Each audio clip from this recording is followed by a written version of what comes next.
UGC के द्वारा हमारे देश के विश्वविद्यालयों में नए नियम लागू किए गए हैं। यूजीसी ने स्पष्ट किया है कि ये नए नियम इसलिए लाए गए हैं क्योंकि पिछले 5 वर्षों में देश के विश्वविद्यालयों में जातिगत भेदभाव से जुड़ी शिकायतों में लगभग 100% की वृद्धि हुई है।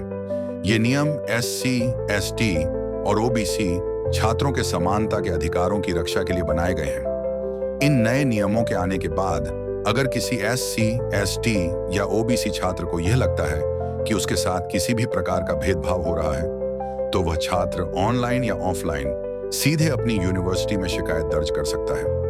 और सबसे अहम बात, एक तय समय सीमा के भीतर यूनिवर्सिटी को उस शिकायत को सुनकर उस पर फैसला देना अनिवार्य होगा। जातिगत भेदभाव कई रूपों में सामने आता है, जैसे कॉपी जांच के दौरान स्वर्ण समाज के शिक्षकों द्वारा एससी, एसटी या ओबीसी छात्रों को जानबूझकर कम नंबर देना, जाति के आधार पर छात्रों से दूरी बनाकर व्यवहार करना, सामाजिक बहिष्कार करना या अपमानित करना, समान अवसर और संसाधन उपलब्ध न कराना, हॉस्टल देने में भेदभाव करना और शत्रुतापूर्ण शैक्षिक माहौल बनाना। 2016 में तेलंगाना के एक पीएचडी छात्र रोहित वेमुला ने आत्महत्या कर ली।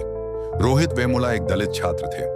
अपने सुसाइड नोट में उन्होंने लिखा, मेरा जन्म ही एक हादसा है क्योंकि मैं एक दलित के रूप में हिंदुस्तान में पैदा हो गया। रोहित वेमुला की मौत सिर्फ एक छात्र की मौत नहीं थी, बल्कि हमारे शिक्षा तंत्र पर एक गहरा सवाल थी।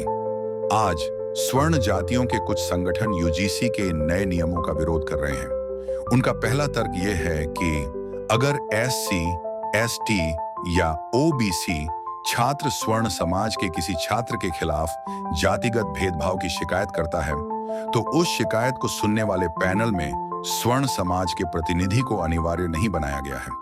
उनका कहना है कि इससे उनके हितों की रक्षा नहीं हो पाएगी। दूसरा तर्क यह दिया जा रहा है कि अगर किसी एससी, एसटी या ओबीसी छात्र की शिकायत गलत साबित होती है, तो उस छात्र के खिलाफ क्या कार्रवाई होगी। लेकिन सच्चाई यह है कि अगर कोई शिकायत झूठी या दुर्भावनापूर्ण पाई जाती है, तो विश्वविद्यालय के मौजूदा नियमों के तहत उस छात्र पर कार्रवाई का प्रावधान पहले से मौजूद है।